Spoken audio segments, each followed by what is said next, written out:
6 ശനിയാഴ്ചയും ചേർന്ന് 204 പ്രവൃത്തി ദിനങ്ങളാണ് ഹൈസ്കൂളിനുള്ളത്.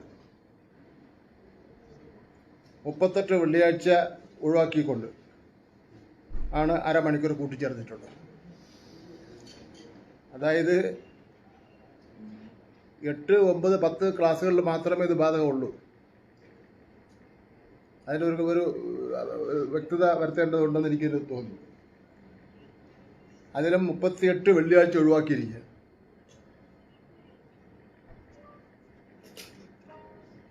ഹൈസ്കൂൾ വിഭാഗത്തിന് 1100 ബോധന മണിക്കൂർ തികയ്ക്കുന്നതിന് വെള്ളിയാഴ്ച ഒഴികെയുള്ള 166 പ്രവൃത്തി ദിനങ്ങളിൽ എല്ലാ ദിവസവും രാവിലെ 15 മിനിറ്റും ഉച്ചകഴിഞ്ഞ് 15 മിനിറ്റും അധിക പ്രവൃത്തി സമയം ഉൾപ്പെടുത്തി പീരീഡ് ക്രമീകരിച്ചിട്ടുള്ളത്.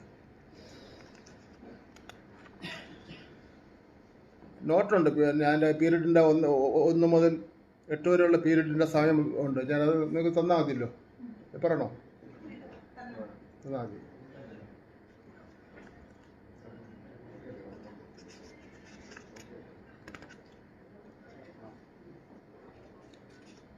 പൊതുവിദ്യാഭ്യാസ വകുപ്പും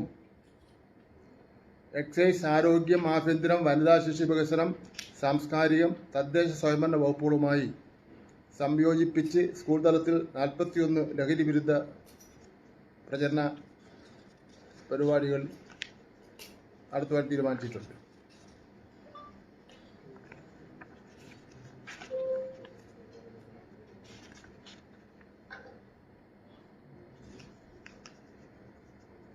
സമഗ്ര Shiksha Keralam, SCERT KITE, SIMAT Keralam, SIET, scout and guides തുടങ്ങിയ പൊതുവിദ്യാഭ്യാസ മേഖലയുമായി ബന്ധപ്പെട്ട് പ്രവർത്തിക്കുന്ന വിവിധ സ്ഥാപനങ്ങളുടെ പ്രവർത്തനങ്ങൾ, സംസ്കൃതം, ഉറുദു, അറബിക് ഉച്ചഭക്ഷണം, വിദ്യാരംഗം, ഭിന്നശേഷി, കലാകായിക മേളകൾ തുടങ്ങിയ വിഭാഗങ്ങളുമായി ബന്ധപ്പെട്ട പ്രവർത്തനങ്ങൾ പ്രത്യേകമായി ഉൾപ്പെടുത്തിയിട്ടുണ്ട്. കൂടാതെ വിവിധ വിദ്യാഭ്യാസ സ്കോളർഷിപ്പുകൾ, പരീക്ഷാ വിവരങ്ങളും ഈ കലണ്ടറിൽ ഉൾപ്പെടുത്തിയിട്ടുണ്ട്. കേസിന് ആധാരമായ സാഹചര്യം. ബഹുമാനപ്പെട്ട കേരള ഹൈക്കോടതിയിൽ എറണാകുളം ബീട്ടൂർ എബൈനെസർ HSലെ PTAയും മാനേജറും കൂടി ഫയൽ ചെയ്ത റിട്ട് ഹർജിയിൽ പുറപ്പെടുവിച്ച ഉത്തരവ് പ്രകാരം അധ്യയന വർഷം 220 പ്രവൃത്തി ദിനം വേണമെന്ന ഹർജിക്കാരന്റെ ആവശ്യത്തിന്മേൽ ചട്ടങ്ങൾ പ്രകാരം തീരുമാനമെടുക്കുവാൻ പൊതുവിദ്യാഭ്യാസ ഡയറക്ടറോട് ബഹുമാനപ്പെട്ട കോടതി നിർദ്ദേശിച്ചു. ഇതിന്റെ അടിസ്ഥാനത്തിൽ പൊതുവിദ്യാഭ്യാസ ഡയറക്ടർ ഹർജിക്കാരനെ കേൾക്കുകയും 2024 ഏപ്രിൽ മാസം 25-ാം തീയതി ഉത്തരവ് പുറപ്പെടുവിക്കുകയും ചെയ്തു. ഉത്തരവ് പ്രകാരം വരും വർഷങ്ങളിൽ നിയമാനുസൃതമായ പ്രവൃത്തി ദിനങ്ങൾ കലണ്ടറിൽ ഉൾപ്പെടുത്താമെന്ന് തീരുമാനിച്ചു. എന്നാൽ ഹർജിക്കാരൻ കോടതിയിൽ കോർട്ടലക്ഷൻ വീണ്ടും ഫയൽ ചെയ്തു.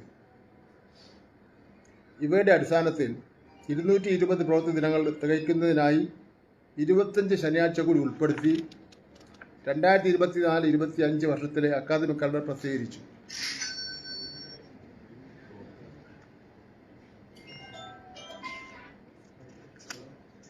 കേരള വിദ്യാഭ്യാസ ആക്ടും ചട്ടങ്ങളും ബാധകമായ സ്കൂളുകളിലെ പൊതുവിദ്യാഭ്യാസ വകുപ്പ് പ്രസിദ്ധീകരിച്ച വിദ്യാഭ്യാസ കലണ്ടർ ചോദ്യം ചെയ്തുകൊണ്ട് ബഹുമാനപ്പെട്ട ഹൈക്കോടതി മുമ്പാകെ സർവീസ് സംഘടനകളും രക്ഷിതാക്കളും വിദ്യാർത്ഥികളും കേസ് നൽകി.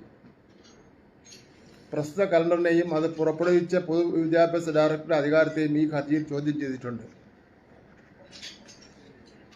സ്കൂളുകളിൽ ശനിയാഴ്ചകൾ പ്രവൃത്തി ദിനങ്ങൾ ആക്കുന്നതിനായി ഇതൊരു നയത്തിലും കീഴ്വഴക്കത്തിലും മാറ്റം വരുത്തുന്ന ഒന്നായതിനാൽ സ്റ്റാറ്റ്യൂട്ട് ഭേദഗതി വരുത്തേണ്ടതുള്ളതിനാലും അതിന് യോഗ്യതയുള്ളത് ഈ കേസുകളിലെ ഒന്നാം എതിർകക്ഷിയായ സംസ്ഥാന സർക്കാരാണെന്ന് ഹർജിക്കാരന്റെ വാദം.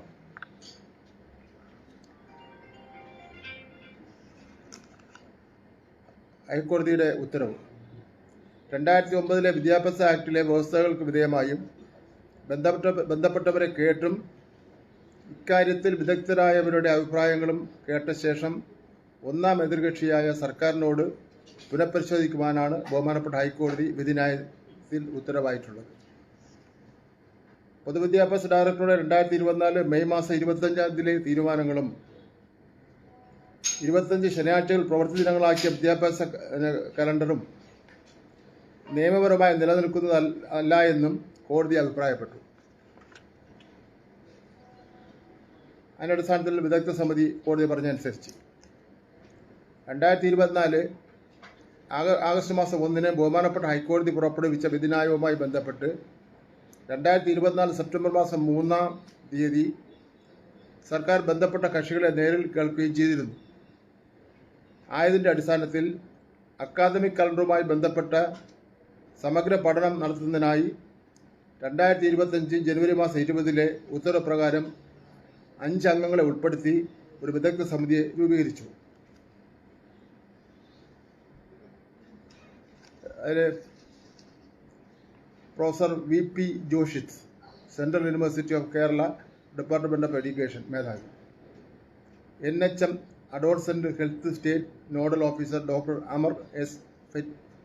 ഫെറ്റിൽ. Child development centre assistant professor in development paediatrics doctor Deepa Bhaskaran. SSK മുൻ consultant doctor Jayaraj S. SSCRT മുൻ ഫാക്കൽറ്റി ശ്രീ AP നാരായണുണ്ണി എന്നിവരാണ് വിദഗ്ധ സമിതി അംഗങ്ങൾ. തരാൻ നിൽക്കുക, എൻ്റെ കൊടുക്കൂലേ?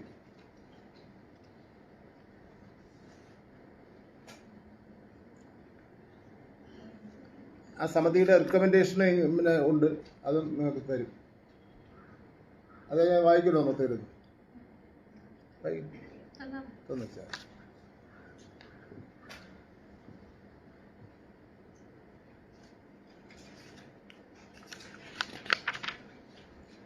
കേരള വിദ്യാഭ്യാസ ചട്ടങ്ങളിലെ അധ്യായം 7 ചട്ടം 3 പ്രകാരം ഓരോ സ്കൂൾ വർഷത്തിലും സാധാരണഗതിയിൽ ചുരുങ്ങിയത് പരീക്ഷാ ദിനങ്ങൾ കൂടാതെ 220 സാധ്യമായ ദിവസങ്ങൾ ഉണ്ടായിരിക്കണമെന്നും പ്രത്യേക സാഹചര്യങ്ങളിൽ 20 ദിവസം വരെ സാധ്യമായ ദിവസങ്ങളിൽ ഉണ്ടാകുന്ന കുറവ് എഡ്യൂക്കേഷണൽ ഓഫീസർക്കും അതിൽ കൂടുതലുള്ള കുറവ് ഡയറക്ടർക്കും ഇളവ് ചെയ്യാവുന്നതാണെന്നും വ്യവസ്ഥ ചെയ്യുന്നു.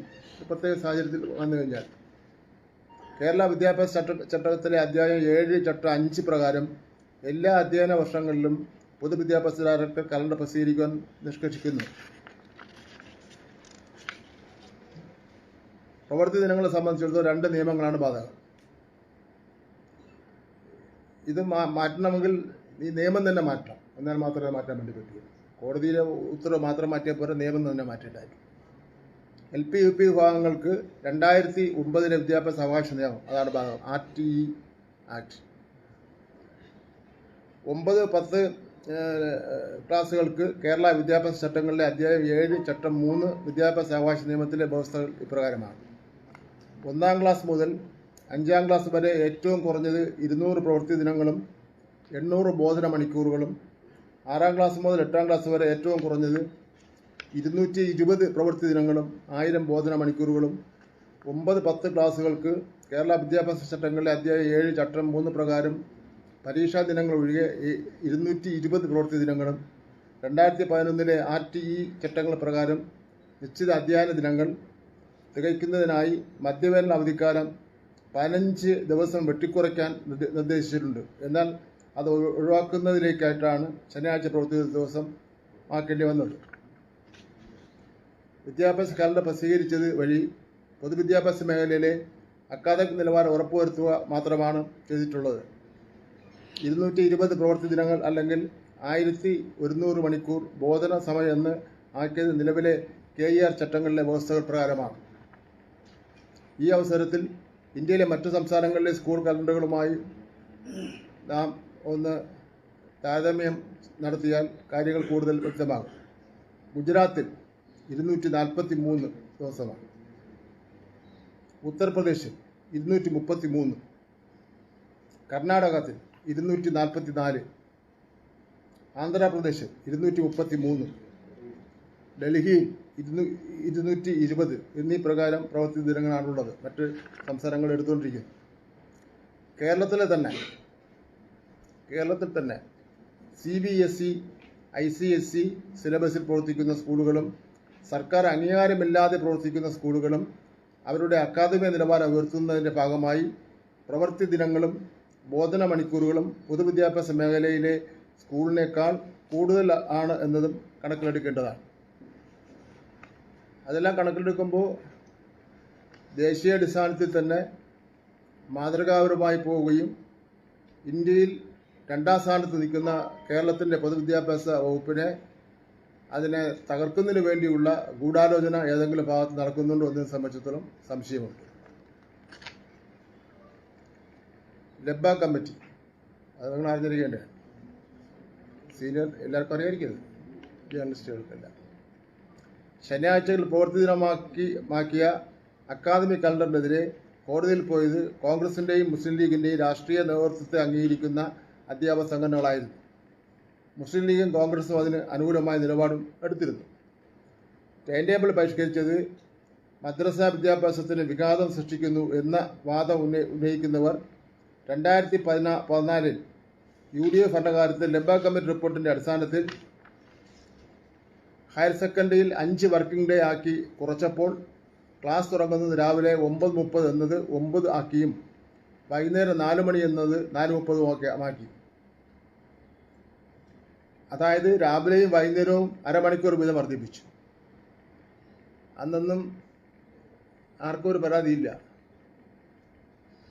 അന്ന് ഇത്തരത്തിൽ യാതൊരുവിധ തർക്കമോ പ്രതിഷേധമോ വിവാദമോ ഉണ്ടായിട്ടില്ല എന്നത് ശ്രദ്ധേയമാണ്. അതുകൊണ്ട് തന്നെ ഇപ്പോൾ ഉണ്ടാക്കിയിരിക്കുന്ന ഈ പ്രതിഷേധങ്ങൾക്ക് പിന്നിലെ ലക്ഷ്യം സംശയാസ്പദമാണ് എന്ന് വിലയിരുത്തേണ്ടിയിരിക്കുന്നു. അപ്പം അതുകൊണ്ട് തന്നെ ഞാനിവിടെ ഈ പറഞ്ഞ കാര്യങ്ങൾ ഏത് സംഘടനയുടെ മുന്നിലും ബോധ്യപ്പെടുത്തുവാൻ തയ്യാറാണ്. കാരണം ഈ ചരിത്രം എല്ലാവരും ഒരുപക്ഷെ ശ്രദ്ധിച്ചിട്ടുണ്ടാവില്ല. എല്ലാവരും ധരിച്ചിരിക്കുന്ന 1 മുതൽ 10 വരെയുള്ള ക്ലാസ്സുകളിലത്തേക്കുള്ള കാര്യങ്ങളാണ് ധരിച്ചിരിക്കുന്നത്. 8, 9, 10 ക്ലാസ്സിലത്തേക്കുള്ളതാണ്. അപ്പം അതുകൊണ്ട് പിന്നെ അതൊന്നും ഒരു കാര്യം. 2 വിദ്യാഭ്യാസ നിയമങ്ങൾ മാറ്റണമെങ്കിൽ അസംബ്ലി നിയമ ഭേദഗതിയാണ്. മൂന്നാമത്തെ കാര്യങ്ങൾ മറ്റൊരു സംസ്ഥാനത്തും ഇല്ലാത്തൊരു കാര്യം നമ്മുടെ കുട്ടികളെ മാത്രം ബാധിക്കുന്നത് എങ്ങനെ? അപ്പം അതുകൊണ്ട് ആർക്കെങ്കിലും സംശയങ്ങളുണ്ടെങ്കിൽ ആ സംശയങ്ങൾ ദൂരീകരിച്ചു കൊടുക്കുന്നതിന് വേണ്ടി ബാധ്യപ്പെട്ടയാണല്ലോ ഗവൺമെൻറ്. പത്രങ്ങളിലൂടെ എന്തോ പറയുന്നു.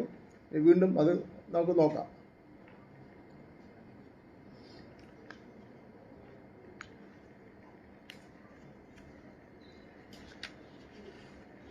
പിന്നെ ഞാൻ ആരെയും ഒരു സംഘടനയും വെല്ലുവിളിച്ചിട്ടില്ല കഴിഞ്ഞ 4 വർഷക്കാലമായി. ഇനി വെല്ലുവിളിക്കാനോട്ട് ഉദ്ദേശിക്കുന്നുമില്ല. എല്ലാവരുടെയും സഹായത്തോടു കൂടിയാണ് പൊതുവിദ്യാഭ്യാസ വകുപ്പ് രാജ്യത്തിന് തന്നെ മാതൃകയായി 2ാം സ്ഥാനത്തേക്ക് എത്തിച്ചേർന്നിട്ടുള്ളത്. അതിൽ നമ്മുടെ നാട്ടിലെ സമസ്ത വിഭാഗത്തിൻ്റെയും പിന്തുണയുണ്ട്. ആ പിന്തുണ ഇനിയും ആവശ്യമാണ്.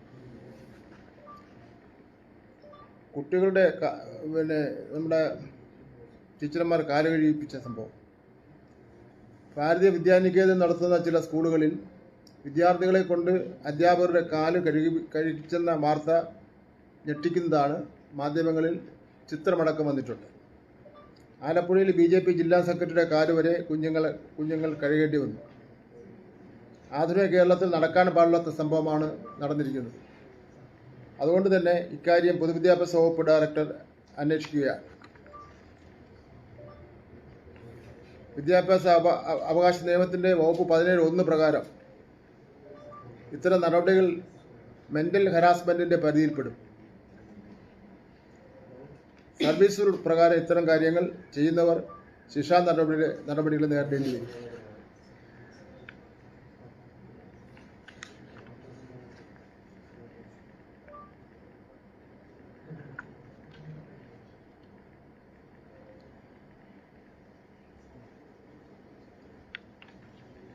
സംസ്ഥാനത്തെ വിദ്യാഭ്യാസ ചരിത്രത്തിൽ ആദ്യമായി വിദ്യാർത്ഥികൾ രചിച്ച പുസ്തകങ്ങളുടെ പ്രദർശനം നടത്തുകയാണ്. തിരുവനന്തപുരത്താണ് പ്രദർശന വേദി. ഓണാവധിക്ക് മുമ്പ് SIETയുടെ നേതൃത്വത്തിൽ ഈ പ്രദർശനം സംഘടിപ്പിക്കും.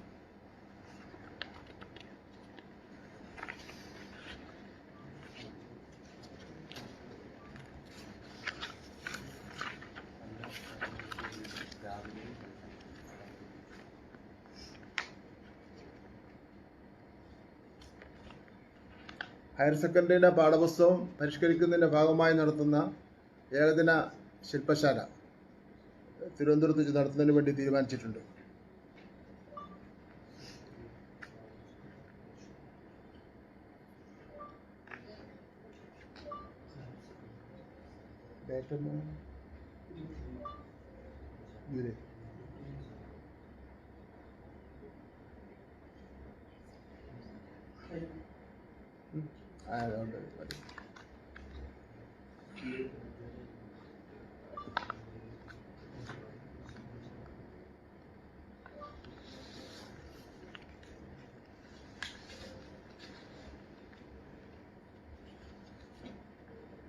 ഈ കഴിഞ്ഞ 4 വർഷക്കാലം കൊണ്ട് പൊതുവിദ്യാഭ്യാസ മേഖലയിൽ മാത്രമല്ല ഉന്നത വിദ്യാഭ്യാസ രംഗത്ത് അത്യുജ്വലമായിട്ടുള്ള നേട്ടമാണ് ഉണ്ടായിട്ടുള്ളത്. ആ നേട്ടത്തെ തകർക്കുന്നതിന് വേണ്ടിയുള്ള പരിശ്രമമാണ് പഴയ ഗവർണറും പുതിയ ഗവർണറും സ്വീകരിച്ചുകൊണ്ടിരിക്കുന്നത്. ഇത് നമ്മുടെ ഇടതുപക്ഷ ജനാധിപത്യ മുന്നണി ഗവൺമെൻറ് വളരെ കരുതലോടുകൂടി തയ്യാറാക്കിയിട്ടുള്ള ഉന്നത വിദ്യാഭ്യാസ രംഗത്തെ മാറ്റങ്ങളെ തകർക്കുന്നതിന് വേണ്ടിയുള്ള സമീപനമാണ് സ്വീകരിച്ചുകൊണ്ട് ഇരിക്കുന്നത്. നിരവധി അവാർഡുകളും നിരവധി പുരസ്കാരങ്ങളും നിരവധി അംഗീകാരങ്ങളുമാണ് കേരളത്തിലെ ഉന്നത വിദ്യാഭ്യാസ രംഗത്തിന് ലഭിച്ചിട്ടുള്ളത്. അതെല്ലാം തകർക്കുന്ന സമീപനമാണ് ബഹുമാനപ്പെട്ട ഗവർണർ സ്വീകരിച്ചിരിക്കുന്നത്. ചില വൈസ് ചാൻസലർമാരുടെയും ചില മാധ്യമങ്ങളുടെയും സഹായത്തോടുകൂടി.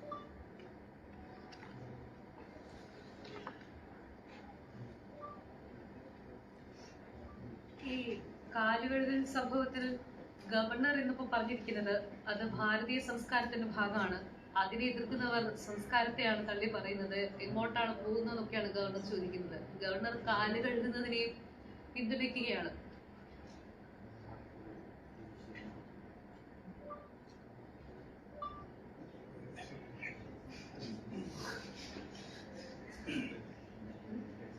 എന്തായാലും കേരളത്തിൽ അങ്ങനെ ഒരു സംസ്കാരമില്ല. അത് കേരള സംസ്കാരത്തിന് യോജിച്ചതല്ല, ഇന്ത്യൻ സംസ്കാരത്തിന് യോജിച്ചതല്ല എന്നുള്ളത് തന്നെയാണ് ഞങ്ങളുടെയൊക്കെ തന്നെ അഭിപ്രായം. ഇത് RSSന്റെ അജണ്ടയാണ് ഗവർണറുടെ വായിലൂടെ വന്നത്. കേരളത്തിലെ വിദ്യാലയങ്ങളിൽ പഠിക്കുന്ന ഒരു വിദ്യാർത്ഥിയെ കൊണ്ടും അധ്യാപകന്റെയോ മറ്റാരുടെയും കാല് കഴിപ്പിക്കുന്നതിനുള്ള അവസരം ഉണ്ടാക്കുന്നതല്ല എന്നുള്ള കാര്യം ഞാൻ സൂചിപ്പിക്കുകയാണ്. ആ കാര്യം പ്രത്യേകം ശ്രദ്ധിക്കണമെന്ന് ബന്ധപ്പെട്ട സ്കൂൾ അധികാരികൾക്ക് നിർദ്ദേശം കൊടുക്കാനും പോവുകയാണ്. ബഹുമാനപ്പെട്ട ഗവർണറെ പോലുള്ള ഭരണത്തലവൻ ഇത്രമാത്രം നമുക്ക് വേദന ഉണ്ടാക്കുന്ന രൂപത്തിലുള്ള അഭിപ്രായ പ്രകടനങ്ങൾ നടത്തുന്നത് വളരെ ദുഃഖകരമാണ്. നമ്മുടെ കൊച്ചു മക്കളെ കൊണ്ടാണ് കാല് കഴിപ്പിച്ചിരിക്കുന്നത്. അത് ഭാരതീയ സംസ്കാരത്തിൽ എവിടെയാണത് പറയുന്നതെന്നുള്ളവരെ എനിക്കറിയില്ല. ഭാരതീയ സംസ്കാരത്തിന്റെ ഗ്രന്ഥങ്ങൾ ധാരാളമുണ്ട്. ഏതെങ്കിലും ഗ്രന്ഥങ്ങൾ പറയുന്നുണ്ടോ സ്കൂൾ കുട്ടികളെ കൊണ്ട് BJP നേതാക്കന്മാർ കാല് കഴിപ്പിക്കണമെന്ന്? അതാണ് കേരള സംസ്കാരം എന്ന് എവിടെയെങ്കിലും പറയുന്നുണ്ടോ? ഒരിടത്തും പറയുന്നില്ല. ഈ പൊതുവിദ്യാഭ്യാസ ഡയറക്ടറിന്റെ റിപ്പോർട്ട് കിട്ടിയതിന് ശേഷമായിരിക്കും ഞങ്ങൾക്ക് അതിന്റെ പരിമിതിയുണ്ട്. അത് ഗവൺമെന്റ് സ്കൂളല്ല, എയ്ഡഡ് മാനേജ്മെന്റ് അല്ല. എന്നാലും അൺഎയ്ഡഡ് മാനേജ്മെന്റ് ആണെങ്കിലും NOC കൊടുക്കുന്നത് ഗവൺമെന്റാണ്. NOC കൊടുക്കുന്നവർക്ക് അംഗീകാരം കിട്ടുന്നതിന് വേണ്ടിയുള്ള നോ ഒബ്ജക്ഷൻ സർട്ടിഫിക്കറ്റ് കൊടുക്കുന്നവർക്ക് നടപടി എടുക്കാനുള്ള അംഗീകാരമുണ്ട്. അപ്പം അതിൽ അന്വേഷണം സംബന്ധിച്ച് ആ റിപ്പോർട്ട് ഗവൺമെന്റുമായിട്ട് ആലോചിച്ചുകൊണ്ട് ചെയ്യാൻ കഴിയുന്ന കാര്യമേ ഉള്ളൂ. അല്ലാതെ ഒരു പൊതുവിദ്യാഭ്യാസ വകുപ്പിന്റെ കീഴിലുള്ള ഒരു വിദ്യാഭ്യാസ സ്ഥാപനത്തിൽ നടപടി എടുക്കുന്ന പോലെ ഡയറക്ടർ നടപടി എടുക്കുന്നതിന്റെ കാര്യം പ്രയാസമാണ്. ഒരാഴ്ചക്ക് നമ്മൾ അതിനെപ്പറ്റി റിപ്പോർട്ട് വാങ്ങാം. അപ്പോൾ റിപ്പോർട്ട് വാങ്ങി പൊതുജനങ്ങൾ അറിയിക്കുന്നുണ്ട്. നടപടി എടുക്കുന്നതോടൊപ്പം തന്നെ നമ്മുടെ നാട്ടിലെ പൊതുജനങ്ങളെ അറിയിക്കുകയും വേണമല്ലോ. ജനങ്ങളൊക്കെ കൂടെ നാളെ മുതൽ ഈ കാല് കഴുകാൻ കുട്ടികളെ കൊണ്ട് ഞങ്ങളെ മക്കളെ കൊണ്ട് കാല് കഴിപ്പിക്കാൻ പറ്റില്ലെന്ന് പറയുകയും അങ്ങനെയുള്ള സ്ഥാപനങ്ങളിലൂടെ വേണ്ട എന്ന് അവർ ജനങ്ങൾ തീരുമാനിച്ച് എന്ത് ചെയ്യാൻ പറ്റും?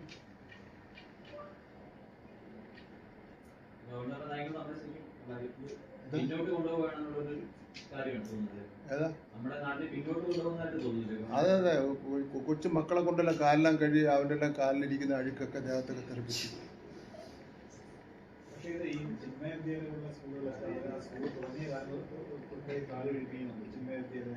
പിന്നെ അതുപോലെയുള്ള സ്കൂളുകൾ, ശ്രീരാമകൃഷ്ണ സ്കൂളുകൾ. ഇതൊക്കെ നമ്മൾ ചില കാര്യങ്ങളെല്ലാം നമ്മൾ അവസാനമല്ലേ അറിയുന്നത്. ഇതൊക്കെ രഹസ്യമായിട്ട് നടത്തിക്കൊണ്ടിരുന്ന കാര്യങ്ങളാണ്.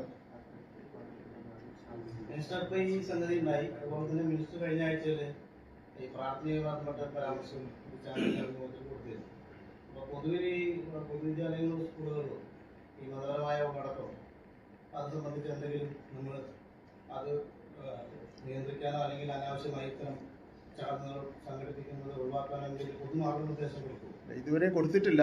ഈ വരുന്ന വിഷയങ്ങളുടെ അടിസ്ഥാനത്തിൽ ബന്ധപ്പെട്ട എല്ലാവരോടും കൂടെ ആലോചിച്ചുകൊണ്ട് നമ്മൾക്ക് പിന്നെ ചില തീരുമാനം എടുക്കേണ്ടി വരുമല്ലോ. കാരണം ഈ കാലുകഴുകൽ പോലുള്ള നീചമായ നടപടി തുറന്നു പോകുന്നത് ഒരിക്കലും പ്രോത്സാഹിപ്പിക്കാൻ വേണ്ടി കഴിയില്ലല്ലോ. അപ്പോൾ സ്വാഭാവികമായിട്ട് അത്തരം ഒന്നത്. രണ്ടാമത്തെ കാര്യം പിന്നെ ഒരു പിന്നെ വനിതയുടെ കയ്യിൽ കാവിക്കൊടിയും കൊടുത്ത് ഒരു ചില്ലിട്ട് കൊണ്ട് ഇങ്ങനെ നാട് മുഴുവൻ നടന്ന് പിന്നെ ഔദ്യോഗിക ചടങ്ങുകളിൽ കൊണ്ടുപോകുന്നത് നമുക്ക് അംഗീകരിക്കാൻ വേണ്ടി പറ്റില്ലല്ലോ. അപ്പം ഇന്നിപ്പോൾ ഒരു BJP നേതാവ് പ്രഖ്യാപിച്ചിരിക്കുന്നു, ഞങ്ങൾ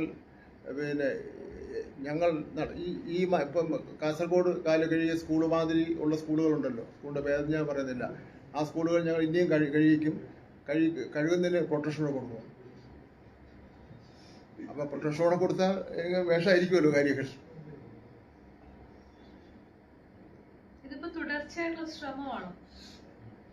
ഇത് ഞങ്ങൾ നേരത്തെയൊക്കെ പറഞ്ഞല്ലോ, നമ്മുടെ ഈ ചരിത്രത്തെ വളച്ചൊടിക്കുക, അതേപോലെ തന്നെ പിന്നെ അനാചാരങ്ങളെ കൊണ്ടുവരിക, അതുപോലെ തന്നെ അത്തരം കാര്യങ്ങളിലേക്ക് വീണ്ടും സമൂഹത്തെ തിരിച്ചടിക്കുന്നതിന് വേണ്ടിയുള്ള ഒരു പ്രശ്നമാണ് നടത്തിക്കൊണ്ടിരിക്കുന്നത്. അത് RSSന്റെ അജണ്ടയാണ്. RSS ബോധപൂർവം നടത്തിക്കൊണ്ടിരിക്കുന്ന അജണ്ടയുടെ ഭാഗമാണ് നമ്മുടെ പുരോഗമന ആശയവുമായി മതേതരത്വവുമായി മുന്നോട്ട് പോകുന്ന നമ്മുടെ ഈ സമൂഹത്തെ പിന്നോട്ടടിപ്പിക്കുക. പിന്നെ അതിൻ്റെ ഫലമായിട്ടാണ് ദുർമന്ത്രവാദങ്ങളും അനാചാരങ്ങളും അതുപോലെ നമുക്ക് വിശ്വസിക്കാൻ പോലും കഴിയാത്ത കാര്യങ്ങൾ ഒക്കെ തന്നെ വരുന്നു. ഈ സമസ്ത നേരിട്ടാണ് മുഖ്യമന്ത്രിക്ക് അന്ന് നിവേദനം നൽകിയത്. പരാതി കിട്ടിയിട്ടില്ലാന്ന് മന്ത്രി പറയുമ്പോൾ ആ നിവേദനം പരിഗണിച്ച് ഗവൺമെന്റിന് ചർച്ചയ്ക്ക് തയ്യാറായിക്കോട്ടെ. ഞാൻ മണികണ്ഠൻ നേരത്തെ എത്താത്തതുകൊണ്ടാണ് ഞാൻ മൊത്തത്തിൽ വായിച്ചു കേട്ടു. ഈ കാര്യങ്ങൾ ബോധ്യപ്പെടുത്താൻ നോക്കും. ചർച്ച എന്ന് പറയുമ്പോൾ അവരെ മാത്രം ആയിരിക്കുമല്ലോ ചർച്ചയ്ക്ക്. ഇതിന് സംശയമുള്ളവരെല്ലാവരും വിളിക്കണമല്ലോ. വിളിച്ചിട്ട് ശേഷം ഇതിൽ നിയമപ്രശ്നങ്ങളും കോടതി പ്രശ്നങ്ങളും പറയേണ്ടതായിട്ടിരിക്കുന്നു. അത് മാത്രമല്ല, ഞാൻ പറഞ്ഞ കാര്യങ്ങൾ വെച്ച് നോക്കുമ്പോൾ നമുക്ക് സാമാന്യമായിട്ട് ഉള്ള കാര്യങ്ങൾ പിന്നെ വിലയിരുത്തുന്ന ആളെ സംബന്ധിച്ചിടത്തോളം ഇതാണോ ചർച്ച ചെയ്യേണ്ടത് എന്നുള്ളതിന് തോന്നുകയേ ഉള്ളൂ. 8, 9, 10 ക്ലാസ്സിലത്തേക്കുള്ള കാര്യമാണ്. ഒരു അനാവശ്യമായി ഏത് കാര്യങ്ങൾ ചെയ്തു കഴിഞ്ഞാലും അതിനെ വേറെ ഒരു ദുഷ്ടലാക്കോട് കൂടി വേറൊരു കണ്ടുകൊണ്ട് അതിൻ്റെ സമരം പ്രഖ്യാപിക്കുക, ചർച്ച വേണമെന്നൊക്കെ പറഞ്ഞാൽ അതൊന്നും അംഗീകരിക്കാൻ പറ്റില്ല. വിദ്യാഭ്യാസ വകുപ്പ് ചർച്ചയ്ക്ക് മുൻകൈയെടുക്കുന്നതാണോ അതോ പരാതികളോ വന്നാൽ ചർച്ച ചെയ്യുന്നതാണോ? ഞാൻ ഇന്നലെ പറഞ്ഞത് ഈ കോടതി വിധിയെ സംബന്ധിച്ചിടത്തോളം ചർച്ചയില്ല. വിദ്യാഭ്യാസ നിയമങ്ങളിലും ചട്ടങ്ങളിലും പറഞ്ഞിരിക്കുന്നതിനെ സംബന്ധിച്ചോളം ചർച്ചയില്ല. ഈ കാര്യത്തെ സംബന്ധിച്ചിടത്തോളം എന്തെങ്കിലും ആശയക്കുഴപ്പമുണ്ടെങ്കിൽ അവർ വന്നു കഴിഞ്ഞാൽ നമുക്ക് ചർച്ച ചെയ്ത് പരിഹരിക്കാം. സമയമാറ്റത്തിൽ ഒരു പുനരാലോചന ഇല്ല. ആലോചിക്കാൻ പറ്റുമോ ഈ സാഹചര്യത്തിൽ? ഈ ബോധ്യപ്പെടുത്താൻ ശ്രമിക്കും എന്ന് പറയുമ്പോൾ അതെങ്ങനെയായിരിക്കും? അതായത് സംസ്ഥയ്ക്ക് ആവശ്യപ്പെടുന്ന ചർച്ച കാര്യങ്ങളൊക്കെയാണ്. അത് സമസ്ത ആവശ്യപ്പെടുന്നു. സമസ്തയെ പോലെ തന്നെ അതേ രൂപത്തിലും ഭാവത്തിലും പ്രവർത്തിക്കുന്ന മറ്റു സംഘടനകൾ മലപ്പുറം, കോഴിക്കോട് ഭാഗത്തുനിന്ന് ഇത് അനാവശ്യമായ സമരമാണെന്നും പറയുന്നു.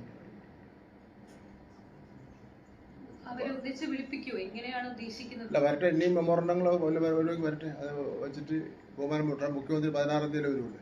അതിനുശേഷം ആലോചിക്കാം.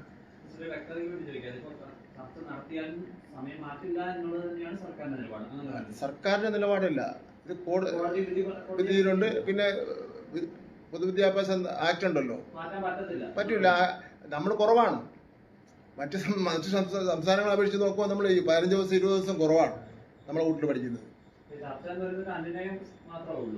അതായത് ചർച്ച എന്ന് ഉദ്ദേശിക്കുന്നത് വരുന്നവരെ ഈ അവകാശ നിയമത്തിലും കോടതിയിലുമുള്ളത് ഇതൊക്കെയാണ് എന്ന് വസ്തുതാപരമായി പറഞ്ഞു. ചിലപ്പോൾ എല്ലാ ഈ കാര്യങ്ങളും അറിയില്ലായിരിക്കും. അപ്പൊ ആശയക്കുഴപ്പങ്ങളുള്ളത് ഒഴിവാക്കും. ഒരാശയക്കുഴപ്പങ്ങൾ ഒഴിവാക്കുക.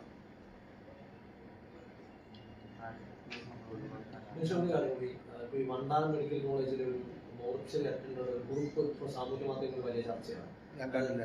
അദ്ദേഹം പറയുന്നത് അതിന്റെ പോസ്റ്റിലുള്ളത് ഇങ്ങനെയാണ്: 13 വയസ്സും 14 വയസ്സുള്ള സ്കൂൾ കുട്ടികൾ ചെറിയ കാര്യങ്ങൾ കൂടുതൽ ആത്മഹത്യ ചെയ്യുന്ന സമീപനം ഉണ്ടാകുന്നു. അദ്ദേഹം നിരവധി മൃതദേഹം ഇങ്ങനെ കൊണ്ടുവരുന്ന കാണുന്നു. അതായത് അമ്മ വഴക്ക് പറഞ്ഞു, ഫോൺ വാങ്ങി കൊടുത്തില്ല എന്നൊക്കെ പറഞ്ഞാണ്. അപ്പോൾ അതിന് കുട്ടികൾക്ക് എന്തെങ്കിലും സ്കൂൾ തലത്തിൽ മാനസിക പിന്തുണ വർദ്ധിപ്പിക്കുന്ന കൂടുതൽ പ്രവർത്തനങ്ങൾ നടത്താൻ കഴിയുമോ? നമ്മുടെ ഈ ലഹരി വിരുദ്ധത്തിന്റെ ഒരു പ്രധാനപ്പെട്ട ഇനം അത് തന്നെയാണ്.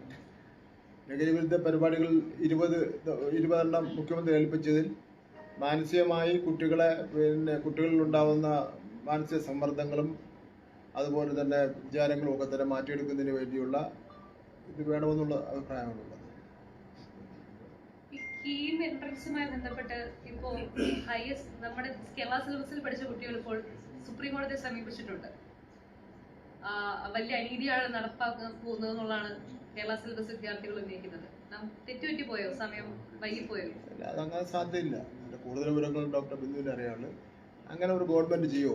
കേരള സിലബസിൽ പഠിക്കുന്ന വിദ്യാർത്ഥികൾ, പൊതുവിദ്യാഭ്യാസ വകുപ്പിന് കീഴിൽ വരുന്ന വിദ്യാർത്ഥികൾ നേരിട്ട് ബാധിക്കുന്ന ഒരു പ്രശ്നമാണ്. ഒരു കുട്ടികൾക്കും ദ്രോഹം ഉണ്ടാകുന്ന ഒരു കാര്യം ചെയ്യില്ലല്ലോ ഗവൺമെന്റ്. ഒരിക്കലും ചെയ്യില്ലല്ലോ. കുട്ടികൾക്ക് നന്മ ഉണ്ടാകുന്ന കാര്യങ്ങൾ മാത്രം ചെയ്യുന്ന ഗവൺമെന്റ് ആണല്ലോ കേരളത്തിലെ ഇടതുപക്ഷ ജനാധിപത്യ മുന്നണി ഗവൺമെന്റ്. ഒരിക്കലും കുട്ടിക്ക് പിന്നെ ദോഷം ചെയ്യുന്ന ഒരു കാര്യമായിരിക്കില്ല അതിൽ ഉണ്ടാവുന്നത്. ഏതാനും കുട്ടികൾക്ക് ആർക്കാണോ ഒരു കുട്ടിയെ ബാധിക്കുന്ന വിഷയമാണെങ്കിലും കോടതിയിൽ പോയല്ലോ. അതിന് അങ്ങനെ മാത്രം കണ്ടാൽ മതി. കോടതിയെ ബോധ്യപ്പെടുത്തും ഗവൺമെന്റ്. ബോധ്യപ്പെടുത്താനായില്ല ഹൈക്കോടതിയിൽ. ചിലപ്പോൾ ഹൈക്കോടതിക്ക് ബോധ്യപ്പെട്ടില്ലെങ്കിൽ അതിനുവേണ്ടിയാണ് സുപ്രീം കോടതി ഇരിക്കുന്നത്. നമ്മൾ സുപ്രീം കോടതി പോയില്ല, കുട്ടികളെ പോകുന്നത്. അല്ല, കുട്ടികളെ പോകുന്നു. പക്ഷെ അപ്പോഴും കുട്ടികളുടെ സമയം നഷ്ടപ്പെട്ടുകൊണ്ടേയിരിക്കുകയാണ്. കാരണം ഇനി വീണ്ടും സമയം നീട്ടിത്തരണമെന്ന് സർക്കാർ അടക്കം ആവശ്യപ്പെടുകയാണ്. അങ്ങനെ നീണ്ടുപോയാൽ ഇപ്പോൾ ഇനി വിദ്യാർത്ഥികൾ മറ്റ് വിഷയങ്ങൾക്ക് ചേരാൻ കഴിയില്ല. എല്ലാ പ്രവേശനവും പൂർത്തിയാക്കി. ഡിഗ്രി ആണെങ്കിലും മറ്റ് പ്രശ്നം ഉണ്ടായതെല്ലാം ഉണ്ടാവുമല്ലോ. അപ്പൊ അവരൊരു വർഷം ഒരു പക്ഷേ കുറെ പേരുടെയെങ്കിലും നഷ്ടപ്പെട്ടു പോയേക്കാം.